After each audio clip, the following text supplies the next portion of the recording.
తెలంగాణ రాజధాని హైదరాబాద్, తమిళనాడుకు మద్రాస్, మహారాష్ట్రకు బొంబాయి, కర్ణాటకకు బెంగళూరు, బీహార్కు పాట్నా, బెంగాల్కు కలకత్తా, ఉత్తరప్రదేశ్కు లక్నో, మధ్యప్రదేశ్కు భోపాల్, పంజాబ్కు చండీగఢ్, గుజరాత్కు గాంధీనగర్. ఇట్లా ప్రతొక్క రాష్ట్రానికి రాజధాని ఉంటది. మరి ఆంధ్రప్రదేశ్కు అనగానే మొన్నటిదాకా తికమకయ్యేది చాలా మంది. ఇప్పుడు క్లారిటీ వచ్చింది తీయుర్రి. చలో అమరావతి.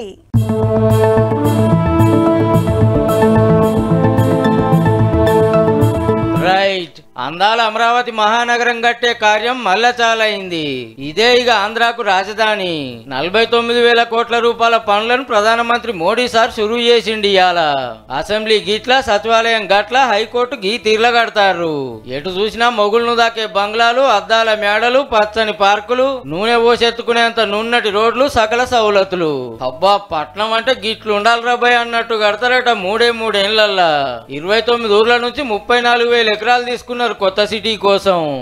ఇక్కడ ఉండే వాళ్ళందరూ చెప్పండి, నా రాజధాని వెంటిలేటర్ పైన ఆర్థిక వ్యవస్థకి ఆక్సిజన్ ఇచ్చారు. గమ్మత్ ఏందంటే బరాబర్ 10 ఏళ్ల కిందట ఇదే ప్రధానమంత్రి సార్, ఇదే ముఖ్యమంత్రి సార్ అమరావతి పనులు చాలు చేసిండ్రు. అప్పుడు మన సీఎం కేసీఆర్ సార్ గిన పోయిండు. ఈ గ్రాఫిక్స్ బంగ్లాలు అప్పటియే గానీ అటెనక జగన్ సార్ సీఎం అవుడుతోటి 3 రాజధానుల ముచ్చట ముంగడికి తెచ్చుడుతోటి అమరావతి ఆగింది. నేడు 3 పార్టీల పొత్తుల సర్కార్ రాగానే మళ్ళా దీనికే జైగొట్టి ఇవాళ మీటింగ్ పెట్టిర్రు అన్నట్టు. అప్పుడు తట్టెడు మట్టి, లొట్టెడు నీళ్లు తెచ్చిన మోడీ సారు ఈ కిత్తకు ఎన్ని పైసలు అంటే అన్ని పైసలు ఇస్తా అంటాండు. మరి సెంట్రల్ గవర్నమెంట్ లో చంద్రన్నదే పెద్ద పలానాది కావాలని అడుగులే ఆల్చం, కాదు లేదనుకుంటా బొక్కలేని శైతనం చూపిస్తాడు ప్రధానమంత్రి సారు. తల్లి దుర్గా భవానీ కొల్లు విన్నాయి పుణ్యభూమిపై మీ అందరినీ కలవడం నాకు ఆనందముగా ఉన్నది.